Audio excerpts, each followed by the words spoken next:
பெயினுக்கு ஒரே சொல்யூஷன் கருப்பு உளுந்து களி தான்.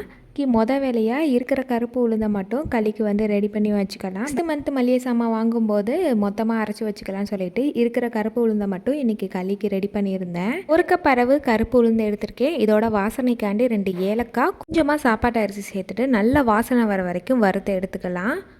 ஆறுனதுக்கு அப்புறமா மிக்சியில் சேர்த்து அரைச்சி எடுத்துக்கணும். சைடில் வந்து கரைச்சி எடுத்து வச்சுக்கலாம். நான் ஒரு கப்புக்கு வந்து 1 கப் அளவுக்கு வெல்லம் எடுத்திருக்கேன். தண்ணி சேர்த்துட்டு நல்லா கரைச்சி எடுத்துக்கலாம். இப்போ வந்து நம்ம வறுத்து வச்சது நல்லாவே ஆறி வந்துருச்சு. மிக்சி ஜாரில் சேர்த்துட்டு நெய்ஸாக அரைச்சிக்கலாம். மிக்சியில் வந்து அந்தளவுக்கு நெய்ஸாக வராது. அதனால் வந்து ஃபஸ்ட்டு டைம் அரைச்சிட்டு சளிச்சிட்டு திருப்பி மறுபடியும் அரைச்சி எடுத்துக்கிட்டேன். இன்றைக்கி பண்ணுறதுக்கு 1 கப் மட்டும் எடுத்துகிட்டு ஒரு அகலமான பாத்திரத்தில் வச்சுட்டு தண்ணி சேர்த்துட்டு கட்டி இல்லாமல் ஃபஸ்ட்டு கரைச்சிட்டு அதுக்கப்புறம் அடுப்பு மேலே வச்சுட்டு கட்டி இல்லாமல் நல்லா விஸ்க வச்சு கிளறிட்டோம்னா கட்டியே கடைசி வரைக்கும் வராது. நெஸ்க்கு தேவையான அளவுக்கு வெல்லம் சேர்த்துட்டு நல்லா மிக்ஸ் பண்ணிவிட்டு இடையில நல்லெண்ணெய் சேர்த்து மிக்ஸ் பண்ணிகிட்டே இருந்தோம்னா சூப்பராக களி ரெடி ஆயிரும். ஒரு பவுலில் எடுத்துகிட்டு சூடாக இருக்கும் போதே நல்லெண்ணெய் வச்சு சாப்பிட்டோம்னா சூப்பராக இருக்கும். ட்ரை பண்ணி பாருங்கள்.